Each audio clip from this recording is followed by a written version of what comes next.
La représentante de la Commission de l'Union africaine présente ses civilités au chef de l'État.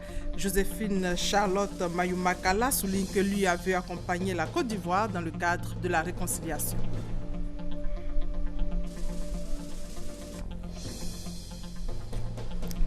Et puis, dans votre 13h, ce nouveau visage des boulangeries à Abidjan, nouveau design, nouveaux services, résultats des pains raffinés, pains industriels de qualité, pâtisserie. Nous allons découvrir ces nouvelles boulangeries dans quelques instants. En France, l'actualité est dominée par la démission de la ministre de la Justice, Christiane Taubira. Elle s'était publiquement opposée à la réforme constitutionnelle. Bonjour à tous. Commençons par ces images du Conseil des ministres de ce mercredi. Deuxième Conseil des ministres après celui du 13 janvier. Le chef de l'État avait demandé à l'équipe gouvernementale que le décret portant attribution des membres du gouvernement soit prêt pour le Conseil des ministres de ce 27 janvier. Les organigrammes des nouveaux ministères pour le 3 février prochain. Ensuite suivront les nominations. Tout devrait être conclu en février. Après le remaniement ministériel du 12 janvier, le chef de l'État avait enjoint ses ministres à se mettre très vite au travail pour répondre aux attentes des populations. Nous y reviendrons largement dans notre édition de 20h. Et hier, dans l'agenda du chef de l'État, l'audience qu'il a accordée à la représentante de la Commission de l'Union africaine, elle a félicité le président Alassane Ouattara pour son leadership dans la sous-région. Les questions relatives à la réconciliation nationale ont été abordées aussi. Viviane Aimé. Joséphine Charlotte Mayumakala est la représentante de la présidente de la Commission de l'Union africaine en Côte d'Ivoire, nouveau poste qu'elle occupe depuis quelques mois. Elle a rendu ce mardi une première visite au président de la République Alassane Ouattara au palais présidentiel, occasion d'échanger avec le chef de l'État sur les objectifs du mandat qui lui est confié par l'Union africaine. Le mandat ainsi que la mission de l'Union africaine en Côte d'Ivoire est celle d'accompagner tous les efforts qui sont déployés par le gouvernement ivoirien, efforts qui nous ont permis de recouvrer la paix, la sécurité, de permettre la reconstruction post-conflit de ce pays, de permettre la reconstruction nationale, la cohésion nationale et aussi à l'époque l'organisation des élections apaisées, élections crédibles et démocratiques ici. Nous avons également fait le tour sur la coopération entre la Côte d'Ivoire et l'Union africaine, coopération qui porte essentiellement de la part de la Côte d'Ivoire sur la mise en œuvre des instruments qui sont adoptés par les chefs d'État lors des sommets qui s'organisent, notamment celui qui va avoir lieu dans quelques jours à Addis Abeba. Je disais la domestication, la mise en œuvre de tous ces instruments, à savoir l'agenda 2063, qui est la vision de l'Union africaine sur ce que sera le continent en un siècle après la création de l'organisation continentale. Et la Côte d'Ivoire est un grand exemple par rapport à la vision de l'Union africaine, notamment avec la vision du président Alassane de l'Ivoirien nouveau dont l'Afrique a besoin. La représentante de la présidente de la Commission de l'Union africaine a félicité le président de la République Alassane Ouattara pour le leadership de la Côte d'Ivoire dans la sous-région ouest africaine et le prestige dont elle bénéficie au plan régional. En image, le chef du Parlement nigérien accueilli hier par le président de l'Assemblée nationale Soro-Guillaume, Amadou Salifou, est à Abidjan dans le cadre d'une visite de travail de 72 heures. L'homme a souligné les excellentes relations entre son pays, le Niger, et la Côte d'Ivoire. Aujourd'hui, Soro-Guillaume et Amadou Salifou ont eu une séance de travail. Destination Odiéné, où le Premier ministre a lancé les travaux de construction et d'extension du lycée professionnel. Le projet financé en partenariat avec la Banque islamique de développement prévoit l'amélioration de l'accès à la formation professionnelle par la réhabilitation des infrastructures et l'amélioration de la qualité de la formation. Thomas Guessambi. À Odiéné, dans la capitale du Kabadougou, le Premier ministre Daniel Kablan-Duncan ne procède pas aux différents lancements de travaux pour lesquels il se déplace sans une visite de courtoisie au chef de canton El Hadj Touré Lanciné et à ses cabas au quartier Vakabala. Après ces civilités, place à la cérémonie de lancement du projet de reconstruction du lycée professionnel d'Odiéné. Autrefois établissement de référence en matière de formation professionnelle, le lycée a sombré peu à peu dans la désuétude. Une des priorités en ce moment du nouveau ministre de la formation professionnelle, c'est avec empressement que le ministre Paul Kofi Kofi présente le projet au chef du gouvernement. Le projet s'articule autour de 3 composantes, dont l'amélioration de l'accès à la formation professionnelle par la réhabilitation des 21 bâtiments que vous voyez et acquisition de matériel didactique et autres. La seconde pour améliorer la qualité de la formation professionnelle, notamment le développement des curricula, le recyclage des 220 enseignants, inspecteurs, autres personnels. Et la troisième pour la gestion du projet. Pour le Premier ministre, ce projet contribuera à n'en point douter au développement régional qui prend en compte la jeunesse. Mesdames et messieurs, depuis 2003, votre lycée était délocalisé à Abidjan-Yopougon, dans des conditions très précaires et démotivantes pour les élèves et les enseignants et l'administration. Votre attente pour le retour de cet établissement, jadis fleuron de notre dispositif de formation professionnelle, et particulièrement dans le domaine de l'agro-industrie, a été longue. Mais je puis vous assurer, comme nous le constaterons bientôt, que le bout du tunnel n'est pas loin. La vocation de ce lycée est de former des jeunes qualifiés, aux compétences avérées et adaptées aux besoins des industries de l'agroalimentaire. Ces diplômés devront également être capables de s'insérer dans le moyen terme dans le tissu économique et social en tant que promoteurs de leurs propres activités à travers des initiatives d'auto-emploi. Soutenu par la Banque islamique de développement à hauteur de 4 milliards de francs CFA, le projet est prévu s'achever en septembre 2017. Et puis, de retour d'Odiéné, le Premier ministre a inauguré ici à Abidjan le nouvel entrepôt de médicaments de la nouvelle pharmacie de la santé publique. C'est un entrepôt ultra moderne, nous dit Gabriel Zani.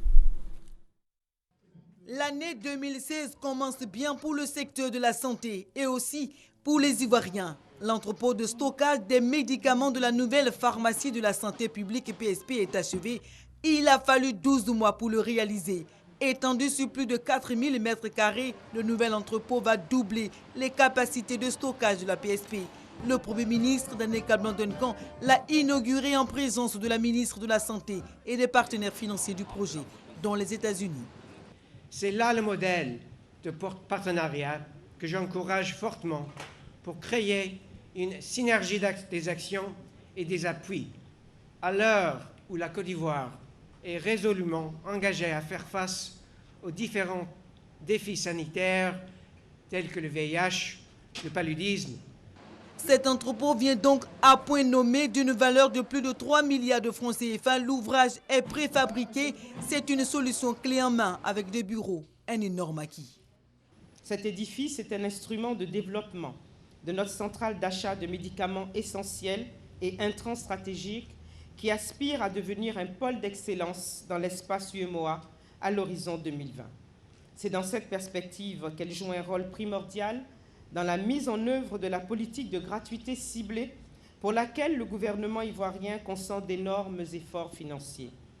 Le taux d'approvisionnement en produits pharmaceutiques est passé de 23% en 2011 à 73% en 2015, selon le chef du gouvernement. Une hausse soutenue par une forte volonté politique d'offrir aux Ivoiriens des soins de qualité à moindre coût. C'est important acquis est à saluer et mérite en conséquence d'être consolidé par tous, gouvernement ivoirien, acteurs de la santé, mais aussi et surtout partenaires techniques et financiers ici présents. Et c'est une belle démonstration des engagements individuels et collectifs de chacun d'entre nous en vue de l'amélioration de la performance de la nouvelle PSP Côte d'Ivoire. En plus de ce nouvel entrepôt, des équipements et des véhicules acquis dans le cadre du programme d'appui à la redynamisation du secteur de la santé ivoirien par-ci ont été remis aux autorités. Un autre résultat d'un partenariat public et privé bien coordonné. La 10e édition des Journées nationales de l'audition a eu lieu récemment. Au cours de cette édition, des enfants ont été pris en charge en vue de leur permettre d'entendre et de parler. Plus d'un mois après, notre reporter Konepa Gassoro est allé à la rencontre de certains enfants. Son témoignage.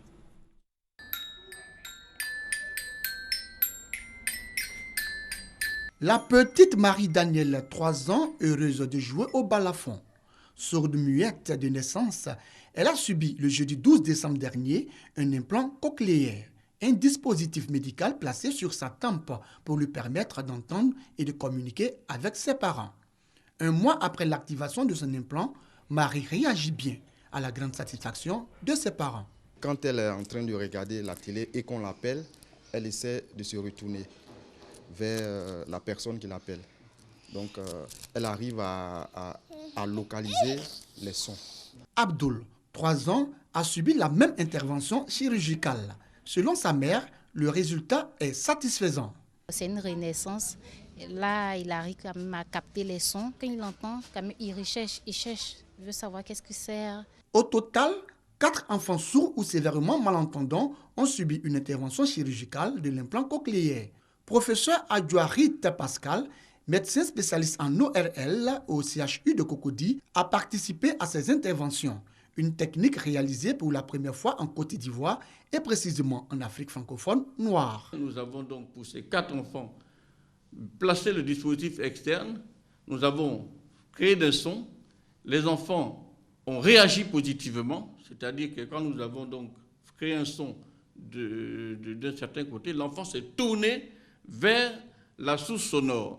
Pour la suite du processus, les parents devront débourser une importante somme d'argent. C'est là que réside tout le problème. On veut bien que l'enfant puisse parler correctement, aller à l'école comme tous les autres. On tente avec nos maigres moyens, mais c'est difficile.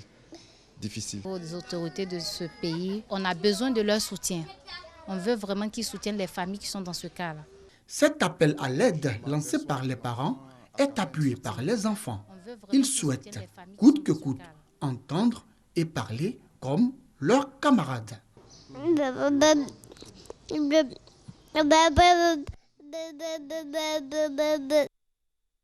Une réaction qui donne beaucoup d'espoir. Concernant le transport aérien, l'aéroport international Félix Houphouët-Boigny a franchi le cap d'1 500 000 passagers en 2015, contrairement à 2014.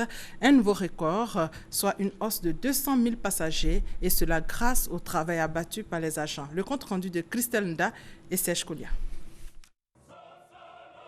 1 500 000 passagers, c'est le chiffre record enregistré par l'aéroport international Félix Houphouët-Boigny d'Abidjan en 2015. Une augmentation de 200 000 passagers par rapport à 2014. Les efforts déployés par Aéria et tous les acteurs du milieu aéroportuaire portent ainsi leurs fruits. Ce qui explique cette croissance de chiffres, c'est d'abord la position de la Côte d'Ivoire en Afrique en général et dans la sous-région en particulier, le dynamisme économique. Et donc on bénéficie au niveau de l'aéroport de ce développement qu'a impulsé le président Ouattara depuis 2011 et dont on sent qu'il se poursuit puisqu'on est encore depuis le 1er janvier à 17% de progression. C'est la preuve que toutes les réformes qui ont été entreprises, toutes les actions qui ont été menées sous la houlette du ministre des Transports ont commencé à porter leurs résultats. Et donc nous encourageons Aéria à continuer dans cette dynamique de sorte à ce que très rapidement le palier des 2 millions de passagers puisse être atteint. Pour 2016, le directeur général d'Aéria ambitionne d'atteindre le cap des 2 millions de passagers. Pour y parvenir, plusieurs projets sont en cours, notamment l'amélioration du système de la zone livraison bagages et l'agrandissement du parc automobile. Rien qu'en 2016, on va investir entre 8 et 10 millions d'euros, encore une fois pour l'amélioration, l'augmentation des capacités d'accueil. Et sur les 3 ans qui viennent, on investit 40 milliards de francs CFA sur la plateforme pour accompagner son développement. La société Aéria a aussi rendu hommage à son directeur général adjoint, admis à faire valoir ses droits à la retraite. Neba Kofi a été célébré pour 30 ans de bons et loyaux services. Le monde pétrolier secoué par une crise depuis quelques mois, une situation qui affecte de nombreuses entreprises du secteur.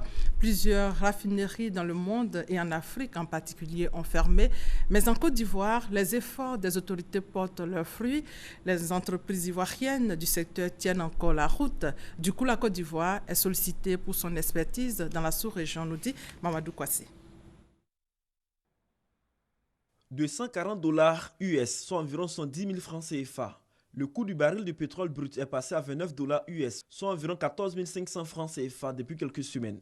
Cette chute libre des cours n'est pas sans conséquence sur le secteur du pétrole. De nombreuses entreprises dégraissent pendant que d'autres ferment les portes. La Côte d'Ivoire n'est pas exempte de ce phénomène. La société de gestion pétrolière, Petroci, est confrontée à des difficultés financières. Toutes les grandes sociétés sont en train de dégraisser.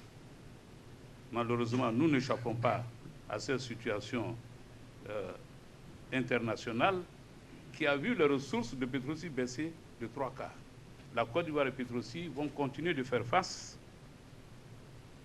à leur engagement contractuel, de sorte à préserver et impacter le moins possible les 609 employés de la Petroci.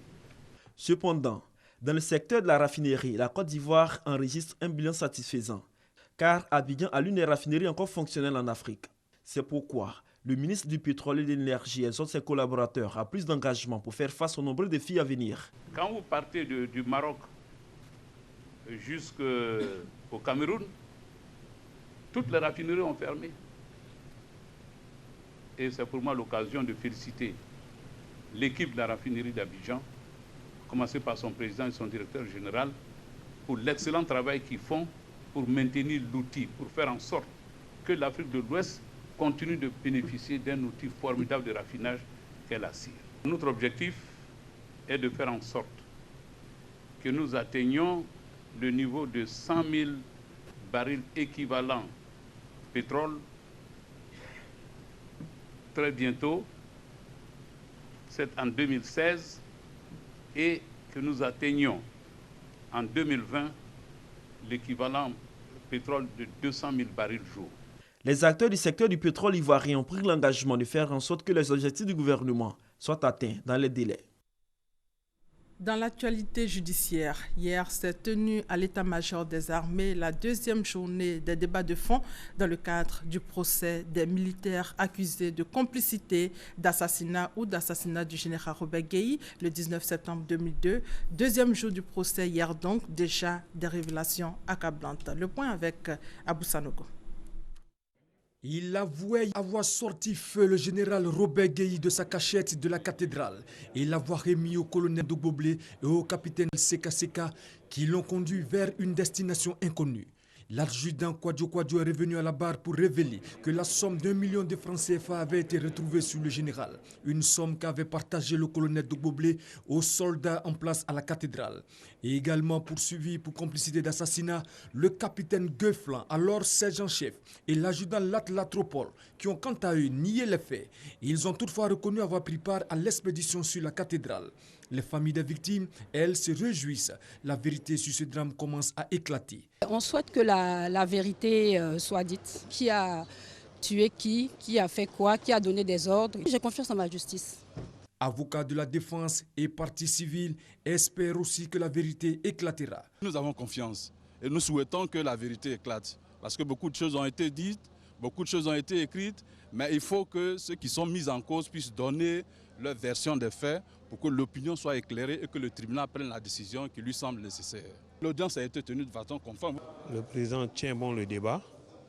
Je crois que d'ici peu, on saura le coupable. S'ils font des déclarations précises, ce qui s'est passé effectivement au domicile du général et avant la cathédrale, où il a été pris, tous ceux qui l'ont pris, qui l'ont conduit, ces bourreaux, sont tous dans le box. D'autres accusés sont attendus à la barre dans les prochains jours. Autre procès en images, le procès de l'ex-président ivoirien Laurent Gbagbo devant la Cour pénale internationale qui s'ouvre demain jeudi. Depuis son arrivée à La Haye, 4 ans se sont écoulés. Demain donc, toute la Côte d'Ivoire aura les yeux tournés vers La Haye. C'est là que sera jugé l'ancien président ivoirien en compagnie de Blé Goudé Charles. Les deux hommes sont accusés de 4 chefs de crimes contre l'humanité, meurtre, actes inhumains et tentatives de meurtre, viol et persécution. C'est la première fois qu'un ancien chef d'État sera jugé. Aujourd'hui, la Cour pénale internationale organise une conférence sur le sujet. Autre sujet, la RTI avait annoncé la suspension des annonces à caractère religieux sur les plateaux de ces émissions. La direction générale avait également pris l'engagement de permettre aux communautés religieuses d'annoncer leurs événements par un autre mode de communication. Qu'en est-il? Élément de réponse avec Patricia Omoitia. Les annonces d'événements à caractère religieux par les invités de la direction commerciale sont suspendues sur toutes nos chaînes à compter du lundi 18 janvier 2016. En attendant de définir de nouvelles modalités d'accès des communautés religieuses à nos antennes, des espaces de diffusion de spots seront ouverts sur nos supports au plus tard le 1er février prochain. C'est effectif. La RTI ouvre sur toutes ses chaînes des espaces dédiés à l'annonce des événements à caractère religieux.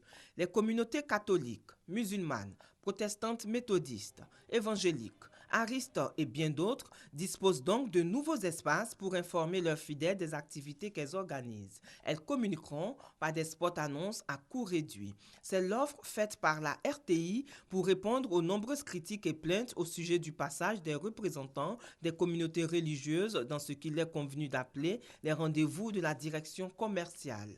Constat, ces émissions étaient devenues des lieux de prêche, de propos incantatoires et d'invitation à des séances de prière et de guérison miraculeuse dans un style de communication qui ne correspond pas à l'esprit du service public. L'un des articles du cahier des charges de la RTI nous rappelle que les messages ne doivent contenir aucun élément de nature à choquer les convictions religieuses, philosophiques ou politiques des auditeurs et téléspectateurs. Aussi, après plusieurs appels à l'ordre et des séances de recadrage, la direction générale s'est-elle vue contrainte de prendre une mesure conservatoire, à savoir la suspension des annonces à caractère religieux faites sur les plateaux par les invités de la direction commerciale. En attendant de définir de nouvelles modalités d'accès des communautés religieuses à ces antennes, la RTI ouvre à compter de ce jour des espaces de spot annonces à leur attention. Et vous l'avez entendu, justement, à partir d'aujourd'hui, les communautés religieuses peuvent annoncer leurs événements par des spots à des coûts réduits. Elles devront prendre contact avec RTI Publicité. Aujourd'hui, les boulangeries présentent un nouveau visage, nouveau design, nouveau service. Les Abidjanais découvrent de belles boulangeries à tous les coins de rue, mais certaines boulangeries ont décidé de garder toujours la manière traditionnelle. Le constat de Patricia Omoitia. Le secteur boulangerie-pâtisserie est en pleine mutation. Nouveau design, nouvelles opportunités de business, alliant boulangerie, pâtisserie et restauration. Le design, je dirais que c'est parfait. Mais surtout, ce qui m'a marqué, c'est non seulement la continuité du service, c'est-à-dire qu'ils servent le pain sans discontinuer, mais mieux, on nous sert du pain chaud. Valoriser, conquérir, fidéliser, tels sont les objectifs que veulent atteindre les responsables de ces boulangeries. Vous savez, la propriété attire et les consommateurs aiment ce qui est beau, ce qui est propre. Raison pour laquelle maintenant on a opté pour le design qui attire plus. Pour le moment, on ne nous fait pas de reproches. En tout cas, ils apprécient notre qualité. À Abidjan, de nombreuses boulangeries présentent ce nouveau visage. Un repositionnement stratégique bien apprécié par la clientèle. Ils sont propres et puis c'est joli, ça me plaît. Ça me donne envie de chercher du pain. Je trouve que c'est très bien. En fait, moi, je préfère venir acheter mon pain dans une boulangerie plus que d'acheter chez les passantes. Ça fait plus propre, ça fait plus responsable et puis ça fait plus sérieux. Voilà, je préfère ça. Cette élégance rime-t-elle vraiment avec propreté? Nous mettons l'accent sur la propreté parce que même la salle, chaque jour, est nettoyée par un technicien de surface. Beaucoup ne sont pas satisfaits parce que souvent, il y a des retours, c'est-à-dire il y a des gâchis quand ça ne va pas. Dans certaines boulangeries, les vieilles habitudes ont la peau dure. Ici, le pain est rangé sur des planches et posé à même le sol, mettant à nu les conditions hygiéniques précaires. C'est le dernier pétrin, c'est pourquoi ça refroidit facilement. Sinon, on les place sur les Parisiens. Fort heureusement, dans la plupart des boulangeries visitées, les normes de propreté sont respectées.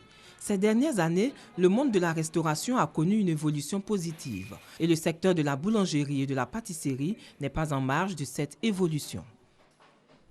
Ces pains sont fabriqués aussi à base de maïs. Le maïs hybride est une nouvelle variété de maïs avec laquelle les agriculteurs devront compter désormais. La variété sera expérimentée en Bayakro. Reportage Hassan Khan, commentaire Kader Sogodogo. 10 tonnes à l'hectare, c'est le rendement du maïs hybride Pionnier. C'est cette variété de maïs née en Europe que le complexe agropastoral de Côte d'Ivoire veut introduire dans les habitudes de production agricole en Côte d'Ivoire. La Côte d'Ivoire est un pays à vocation agricole.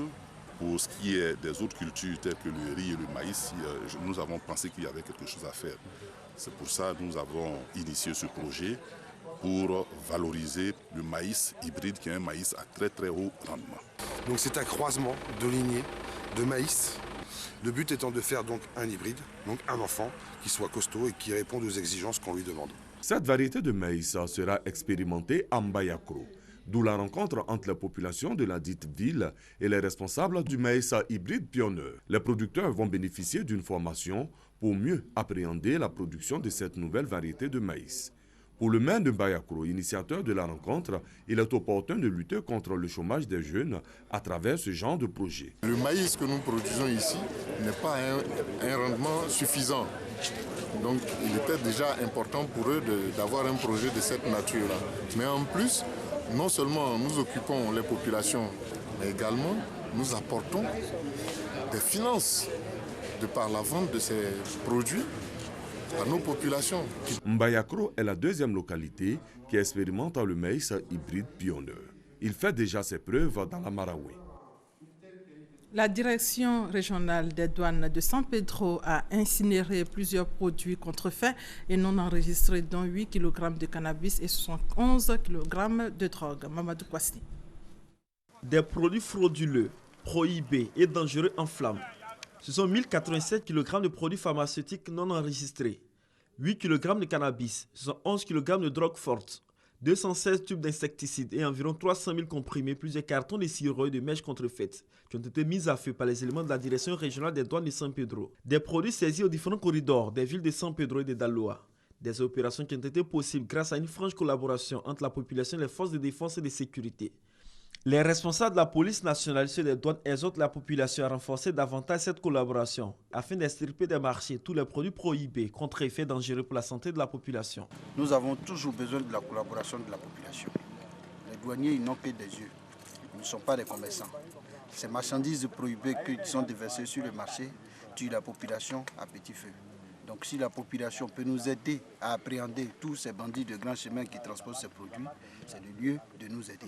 Pour le substitut du procureur général de Daloa, cette destruction d'un produit dangereux est un signal lancé à l'endroit des contrebandiers. C'est effectivement un signal pour décourager tout le monde. C'est également pour dire que, comme je l'ai dit, les décisions, les produits qu'on a saisis, on les a vraiment détruits comme le juge l'a demandé. Pour les autorités en charge de la défense et de la sécurité de la région de San Pedro et des douanes, cette lutte va se poursuivre. C'est pourquoi elles invitent tout le monde à jouer sa partition afin de déjouer toutes les tentatives d'infiltration de ces produits dangereux afin de préserver la santé des populations. En image, en Afrique, le nombre d'enfants obèses âgés de moins de 5 ans a doublé ces 25 dernières années. C'est ce que révèle une enquête de l'Organisation mondiale de la santé menée pendant 2 ans sur près de 100 pays et rendue publique le 25 janvier. En France, c'est la démission de la ministre de la Justice qui domine l'actualité ce mercredi. Christiane Taubira a remis sa démission à François Hollande qui l'a acceptée. Elle s'était publiquement opposée à la réforme constitutionnelle. Elle est remplacée par le député PS et président de la commission des lois, Jean-Jacques Urvoas. Toujours en France, ce mardi noir, importante grève, journée d'action sociale hier, plusieurs catégories socio-professionnelles, taxis, fonction publique, contrôleurs aériens appellent en effet à la mobilisation partout dans le pays pour réclamer une hausse de leur pouvoir d'achat, des perturbations signalées. Regardez. À Paris, Bordeaux comme à Grenoble, ce sont des milliers de taxis qui ont envahi les rues et sites administratifs. Ils réclament une compensation à la baisse d'activité. Si vous voyez qu'on a insisté sur le fait d'avoir une chose concrète dans l'immédiat, c'est que c'est une urgence. Il faut que le gouvernement sache que c'est un SOS qu'on crie. C'est un SOS, on n'en peut plus. Si vous voyez qu'aujourd'hui on a décidé le 26 janvier d'avoir la grève, c'est qu'on n'en peut plus, tout simplement. Cette manifestation, la énième du genre en France, est due à une concurrence déloyale entre taxis et les VTC. Les VTC, sans inscription au registre du commerce, sans licence et parfois sans assurance spécifique, peuvent donc se permettre de proposer des tarifs plus bas. On dénonce clairement le mépris du gouvernement vis-à-vis des taxis, à la fois dans ses actes, puisqu'il soutient sans arrêt un modèle économique qui détruit le taxi. Une autre manifestation a aussi éclaté ce même mardi dans la capitale française. Cette fois, ce sont les fonctionnaires qui réclament une revalorisation du point d'indice qui sert de base au calcul de leur salaire gelé depuis 2010. Face à tous ces problèmes, le Premier ministre français Manuel Valls propose une concertation avec les manifestants pour trouver un compromis. Mais les manifestants restent sceptiques sur le contenu de l'accord, car auparavant, des accords avaient été signés entre les transporteurs et le gouvernement, mais sont restés lettres mortes sans suite favorable. Voilà, c'est la fin de ce 13h. Merci de votre fidélité.